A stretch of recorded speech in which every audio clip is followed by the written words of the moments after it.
Immortals Inc. isn't just a great podcast with a couple of good-looking guys. It's an actual brick-and-mortar store. Immortals Inc. stocks all the latest RPG, miniature, and card games. Check out our selection of the latest releases, along with some of our most popular games and toys that you might have loved for years. We run events with different games being highlighted daily, along with special premium events. With 3 gaming areas, we have plenty of room for everyone. We even have a private gaming area for rent, in case you want to run that special game. If you're not in the Cleveland, Ohio area, you can shop our entire store online at www.immortalsinc.com. You can even access our card singles catalog there. Enjoy the store and podcast at immortalsinc.com. That's immortalsinc.com. Hey guys, Carlos from Immortals Inc. Podcast, and as always, I have Mike on the mic over there. Yes. Pounding away at the keyboard. So, funny story, because sometimes things happen for a reason, and I bought a lot of used stuff. And I bought this, The Art of Dungeons & Dragons, not too long. Actually, I just bought it. I didn't know it didn't have a back cover when I bought it. I should have read it better, but I'm still worth it. But even if it was, it's a beat-up copy. And, you know, they said it was. And once I read it, I'm like, oh, it is missing a back cover. But I still have a lot of, it's the classic art from D&D. It's probably, this thing was published in who knows when. The art that you remember and love. Yeah, 89. Oof. Oh, wow. Yeah, wow. That's crazy, right? So I usually get stuff like this for reference, just to see some of the old art or come back and, you know, do a little reference work and stuff like that. So then I was reading this, and I know this is going to be shocking to you. Do you know I went to art school? You know, I do know you went to art school. I don't think many people know. I wandered off that path many moons ago. Yeah. So I did go to art school for like a semester or something dumb. Like, you get into like Cleveland Institute of Art, and all of a sudden you're like, it wasn't like I got a scholarship or nothing. I just went, paid my own way, and that's what I was going to be. I had big dreams to be an artist. Then I realized it's a lot of money, and you don't make money until you're dead, you know, or like, who knows? Screw that. You know, I'm going the route of the the opposite way is what I'm going to do. I got to go make some money. So, but yeah, I do have some background to art and understand how it works. So I saw also, after I got this book and I was looking, I read a few articles, and like Clownfish TV, you ever hear of that? They do a lot of stuff. Anyway, that's where I saw it, and then I kind of looked into it a little more. One of the old magic artists, Dan, did I say Frazier? Yeah. Yep. Dan Frazier just got, for lack of a better word, got called out for some art that was similar. Yeah, Dan Frazier is a classic. He did a lot of art even when magic first came out. So he's kind of the classic artist from the olden days. And he got called out because it appears, you can't say he did, but it appears he may have copied artwork from it was from Marta Nail. Sorry for mispronouncing your last name. Nael. And One Ring card. Yeah, it's having to do with the One Ring. It looks like he may have superimposed it or did something like that. But same shadow and everything. Yeah, I guess he came out in a statement, and this is, like I said, this from Clownfish. They said in a statement, he said that he kind of used it to trace, to bring the digitally trace the object. And I did that for my essays too in college. I just traced like somebody else's. I traced somebody else's words. So, yeah, I get it. I don't get it, but I get it. You think he was lazy? Just like, I don't think he's lazy. I think he's old, and I think he didn't. I don't care anymore. He's like 80 something, right? And there's a lot of demand for artwork, and I think that comes out with. We'll go to sorcery. Sorcery does one set a year, and they require you to have original hand-drawn artwork, painted, drawn, whatever it might be, no digital work. And there's a reason for that, because people like that. If you just start copy and pasting, or I understand why they like AI. I love AI when I'm looking at books or when I'm looking at my finances. Hey, what's the prediction on this, right? Okay.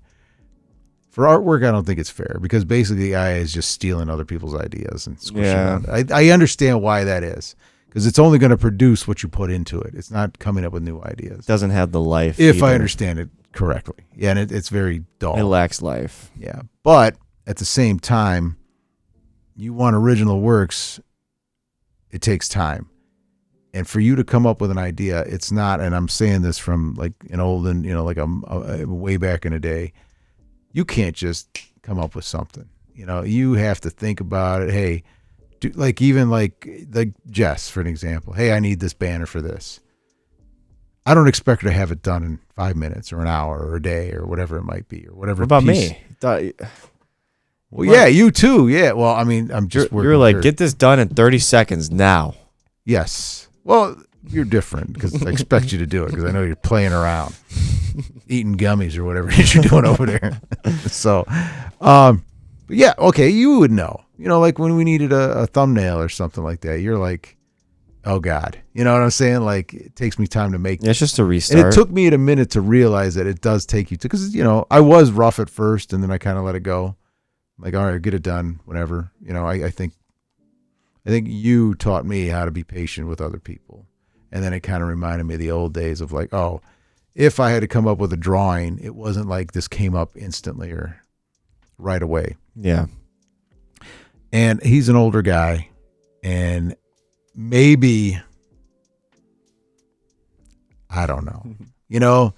I think he's a legend, and he's just had, you know, an epic career of constantly having deadlines and restarting things. You got to be there, and there's a certain... I think that he might have just, I don't think he was thinking in his head, I'm just going to cut a corner. I think he was inspiring off of maybe the current artwork, and then maybe too closely or too lazily didn't alter it in a way that, you know, or wanted to, or maybe they could have collaborated, because you, like comic books, they collaborate. You know, you have the inker, the sketcher, the inker, the color, you know, all that stuff like that. Yeah, because the only issue is that if you look at both the photos, and I'm looking Which at I don't them have right them now, in front of me. When you look at them right now, they're the same. You know how when you look at a golden ring, there's a reflection on it. I mean, there's only so many variations too. The reflection's the exact same. You know what I mean? So like the inlying reflections on it, it's the exact same almost. But usually because usually if you copy something like, hey, this is like a picture, and then say you want to reproduce that picture in a picture, you always put your own flair on it. You can tell that somebody copied that picture. You know, I don't know how I'm explaining that good enough. Yeah, it's just like the little details in there. Yeah. If they match, it's like how. Like when a little kid, they're like, "Hey, here's your favorite Pokemon. Draw it," and it looks different. You can tell he just drew whatever he saw, but it looks different. Yeah. You know, there's always that. You know, when you trace things, like they always had that art school trace, like learn how to be artist, and they would just basically you're tracing. Well, that's not really art. You're just tracing. Maybe you're learning from it, but I don't know. You just kind of put your own spin on stuff. Yeah. But apparently they're making I'd like to know the whole story. Like, give that a minute. Like, if you're watching this and how dare he, blah, blah, give it a minute. Let's look into it, because obviously we're your dumbed down podcast. Give it a minute. Maybe he was given, and I guess he already issued an apology or something like that, which is. Yeah, he came out and spoke about it. Yeah, already. And it's like, listen, okay, maybe you did. Maybe you felt bad. Maybe you don't know how to respond. And don't, you know, listen, say, hey, listen, you know, this is what I did. If he just did it, like, screw it, I'm tired. Okay, then you're wrong. You know what I'm saying? Like, you're wrong. But if you're like, hey, listen, I was giving deference to whatever, you know, I was honoring this. I didn't want it to be too far from the original. I wanted it to match the original. We worked together on this.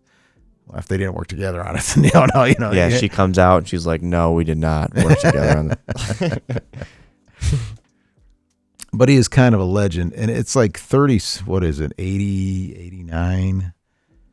Well, 93, so over 30 years ago. He's been drawing and art for these 30 years, and way back in the day, there was nobody to, you know, there wasn't this original stuff, you know. If he's wrong, he's wrong. Just go easy on the guy, you know? Yes. So maybe there was something more to it. Maybe there's a deadline. Maybe he's like, what am I going to do? Because once again, you're pumping out a lot of products over a short period of time.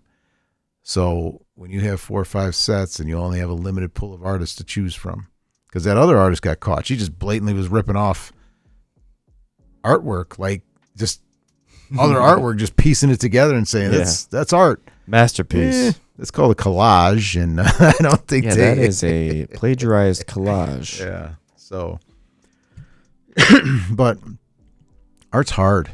I don't think people realize how hard it is. It's like to come up with something creative, you got to kind of sit back and, especially from scratch, man. Like, yeah.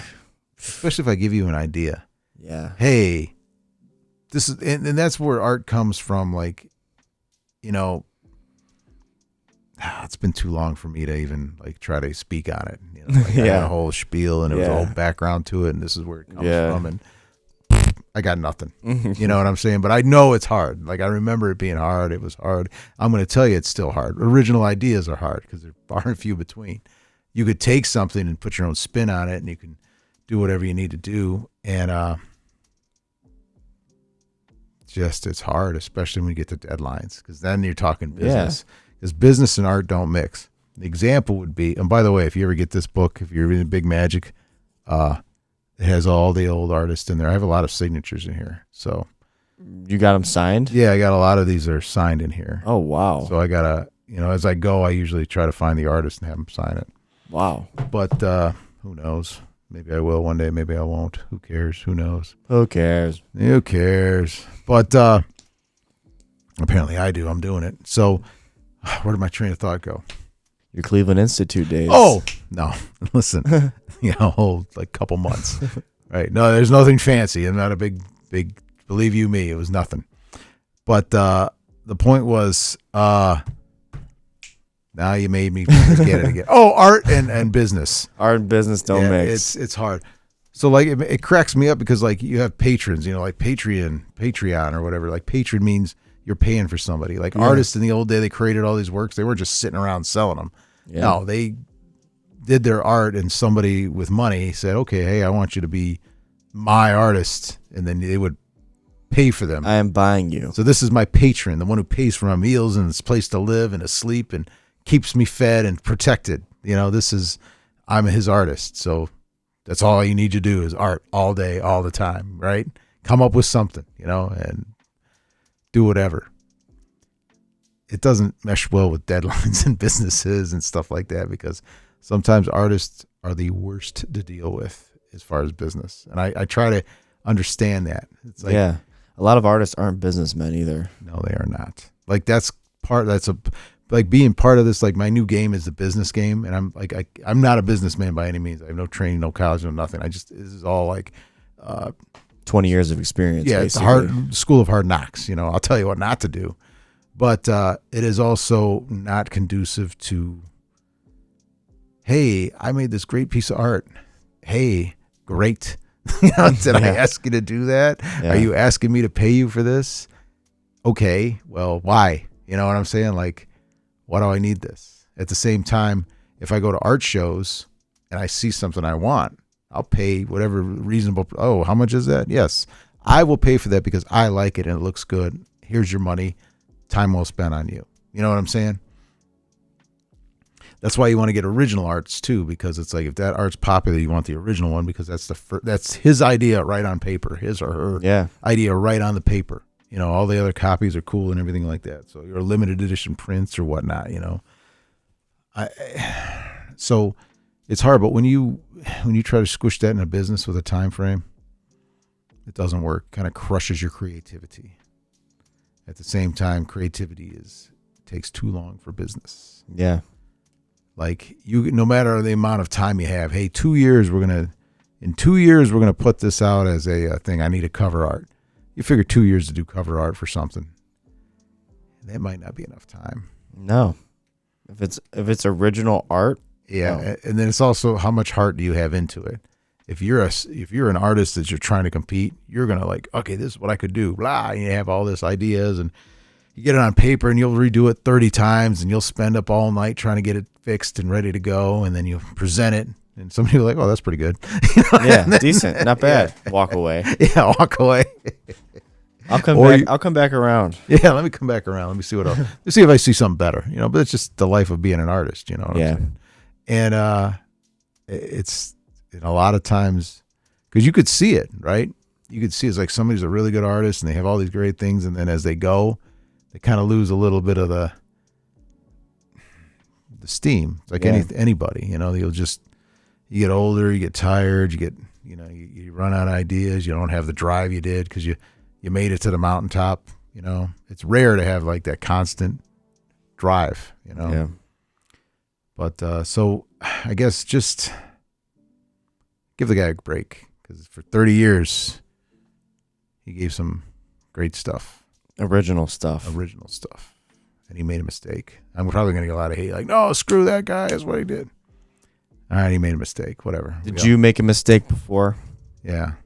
Did you? Are you defined by that? Yeah, it's going to mar his career. Like I'm sure at his end of his, at his advanced age and in the end of his illustrious career, I'm sure that's not what he wanted to do. You know what I'm saying? No. Pretty sure he's like, well, Won't define him though. You live you live long enough to become the villain. Yeah, and now he is. Yep. So hopefully, but yeah, just keep that in mind. But also, don't steal other people's art. I understand that concept. I understand that concept. I understand why AI is bad for art, or people don't like AI for art. It is what it is. It's just a tool. But who's to say where that original piece came from? Yeah, very true. Not to throw. I'm not throwing shade at the original artist either. No, not at all. I'm sure she did it originally. It's just it's fine because I know there's been a lot of issues with that, and I think I'm seeing that with a lot of these. Because of the high pressure, we need this out now. And because the company itself uses AI now. And there's a lot of, hey, we need this art now. We need it now. We need it now. We need it now. How do you not use generative AI for some How things? do you keep up with the ideas? How do you keep up? How do you not add shortcuts when there's deadlines? Shortcuts means deadlines make shortcuts. So that's my thought on it. If you have a thought on it, let me know. If you have any other thoughts on it, let us know. Put it in the comments. Yeah. Thank you guys for watching, and like, subscribe, join, all the above, and we appreciate your support as always. All right, guys.